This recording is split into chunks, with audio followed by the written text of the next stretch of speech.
नमस्कार। एक साल 365 दिन बहुत होते हैं किसी को परखने के लिए, किसी भी हुकूमत की कामयाबी और नाकामी को समझने के लिए। भजनलाल सरकार ने एक साल पूरे कर लिए हैं, तो कैसा रहा सीएम भजनलाल के एक साल में राजस्थान का हाल? क्या भला हुआ, क्या बुरा हुआ, जनता के लिए कितने अहम फैसले हुए, क्या एक साल में कुछ वादे पूरे हुए, कितने वादे अधूरे हैं, इसका लेखा जोखा हम आपके लिए जुटा कर लाए हैं। ये पुख्ता रिपोर्ट प्रामाणिक है।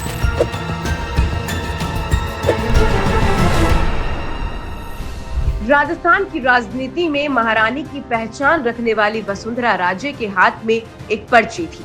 पर्ची उन्होंने खोली, पढ़ी और हतप्रभ रह गई, क्योंकि पर्ची में एक ऐसा नाम था जिसकी कल्पना किसी ने भी नहीं की थी। ये नाम था भजनलाल शर्मा का।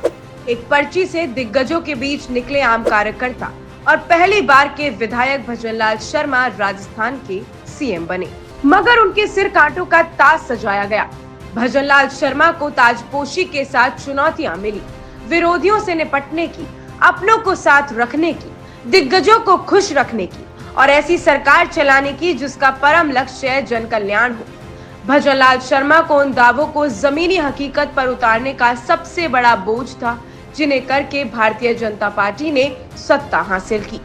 एक साल बाद क्या हुआ, उन दावों का इसी से शुरुआत करते हैं।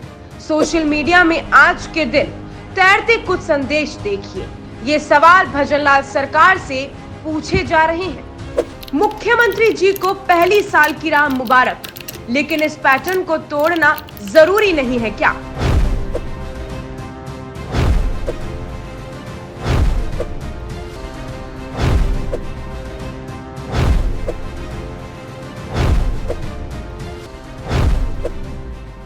बीते महीने में प्रदेश में ऐसे कई मामले सामने आए जिनमें घटना के बाद उससे जुड़े लोग या आमजन का क्रोध देखते ही देखते बढ़ा। ये घटनाएं देखते ही देखते लॉ एंड ऑर्डर का मसला बन गई। इन मौकों पर मुख्यमंत्री स्तर पर प्रतिक्रिया, आधिकारिक बयान, राहत, फैसला लेना जैसे कई बिंदुओं पर लेट लतीफी और टैकल करने में एक कंफ्यूजन सा देखा गया। ये घटनाएं हुई, अधिकारी जागे, भागे, मौका स्थल पर गए, विपक्ष के बयान आए, लेकिन टाइमिंग को लेकर एक कॉमन सा पैटर्न देखने को मिला, जहां पब्लिक एंगर की सरकार के खिलाफ सीधी गोलबंदी होती दिखी। राजस्थान में लॉ एंड ऑर्डर भगवान भरोसे रहा।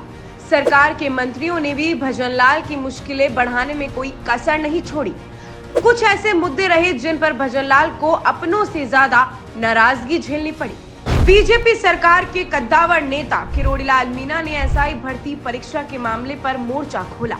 पेपर लीक को लेकर देर से हुई कार्रवाई के बाद एसआई भर्ती परीक्षा रद्द नहीं करने से यूथ का गुस्सा भजनलाल सरकार को झेलना पड़ा।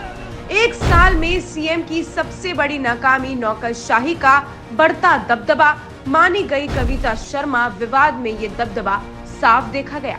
इस नाकामी को दबी जुबान राजस्थान की ब्यूरोक्रेसी में सभी मानते हैं। नाम उजागर न करने की शर्त पर कुछ तो यहाँ तक कहते हैं कि कांग्रेस सरकार के वक्त बीजेपी के वफादारों का दूर दराज ट्रांसफर हुआ।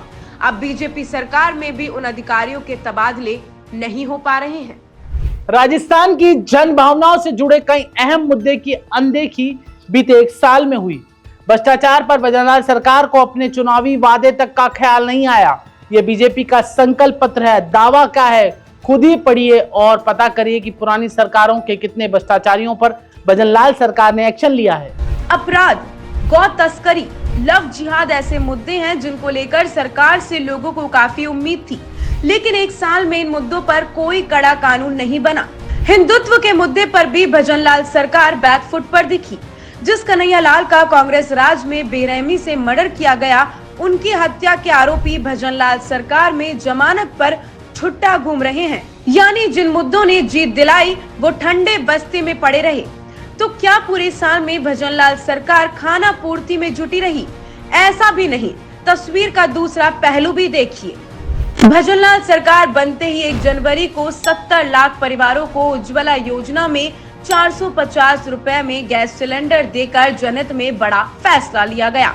गहलोत सरकार में हुए पेपर लीक के मामलों पर कार्रवाई हुई और अपराधियों की धरपकड़ भी हुई।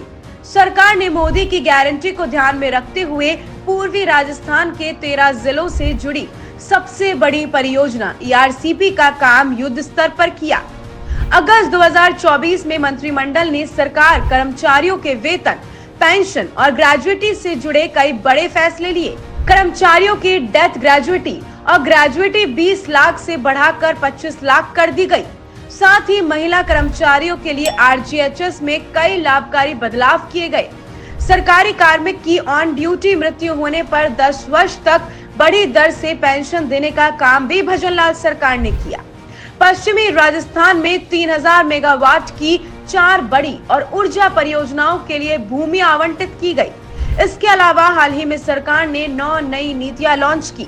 इसमें उद्योग और पर्यटन को प्राथमिकता दी गई, जिसमें एमएसएमई नीति, एक जिला एक उत्पादन नीति, निर्यात संवर्धन नीति, पर्यटन नीति जैसे कई नीतियां हैं। उद्योगों में इन्वेस्टमेंट के लिए राइजिंग राजस्थान की सफलता तो हाल ही में सबने देखी ही है। एक साल में भजनलाल शर्मा सरकार को 100 में से कितने नंबर देने हैं, यह आप जनता जनार्दन तय कीजिए। अब तक का लेखा जोखा हमने आपके सामने पेश कर दिया है।